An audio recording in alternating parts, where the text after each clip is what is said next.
Hi అండి అందరికి. ఇవేమి తాని చూస్తున్నారా? ఇవి రాగి పిండితో చేసిన కారపూస అండి. కరకరలాడే కారపూస.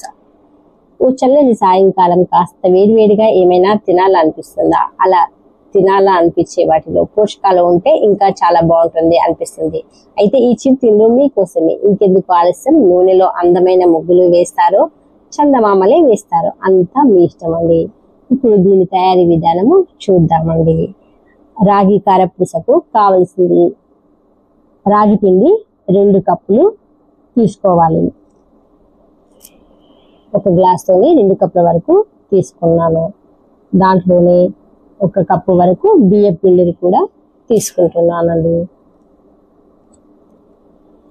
ఇలా పులుచుకోండి. మీరు కూడా పుట్నాల పప్పు మిక్సీ జార్లో పట్టుకోండి. ఒక 1/2 కప్పు వరకు పుట్నాల పప్పుని కూడా తీసుకోండి.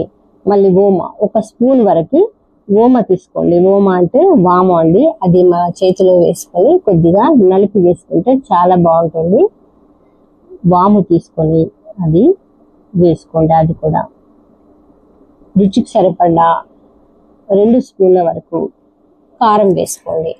కారం ఎక్కువ తినగలిగే వారు ఒక 3 స్పూన్ల వరకు వేసుకోవచ్చు. దాంట్లోనే మనకు రుచికి సరిపడా ఉప్పుని కూడా వేసుకోవాలండి.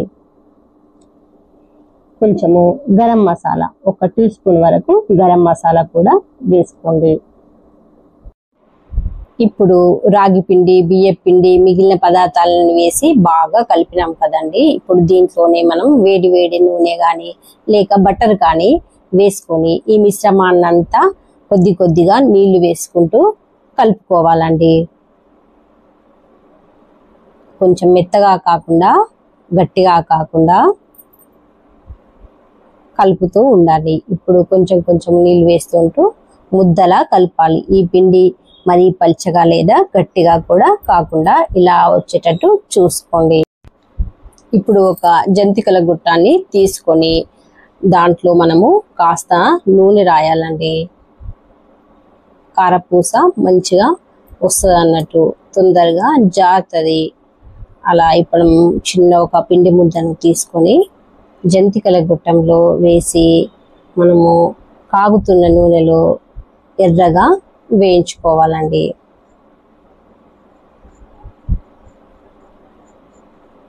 ఇలా పెట్టేసి, మీకు ఇది తెలిసే ఉంటుంది కదండి, మన ఇళ్ళల్లో అందరికీ ఉంటుంది. మనం ఒక ప్లేట్ తీసుకొని దానికి ఆయిల్ రాసి దాంట్లో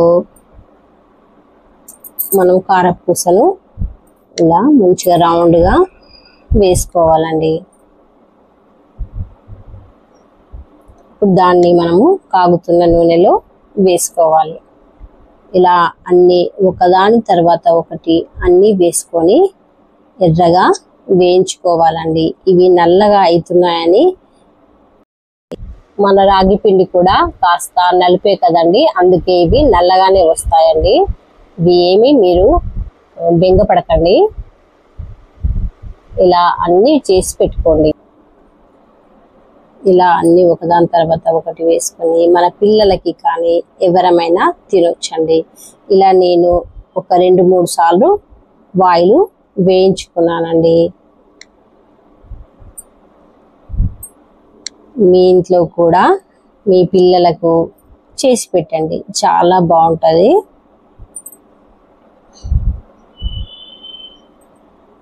ఎంత బాగా వచ్చాయంటే మేము తిన్నామండి, చాలా బాగున్నాయి ఇవి. మీరు కూడా ఇలా ఇంట్లో ట్రై చేయండి, మీ పిల్లలకు పెట్టండి. మా వీడియో మీకు నచ్చితే లైక్ చేయండి, షేర్ చేయండి, సబ్స్క్రైబ్ చేసుకోండి. Thank you friends. నేను అప్పాలు కూడా చేశాను, వాటిని కూడా చూపిస్తున్నా మా పాప. అవి కూడా చాలా బాగున్నాయండి అప్పాలు. మీరు ఇంట్లో మళ్ళీ నేను ఇంకో వీడియోలో పెడతాను.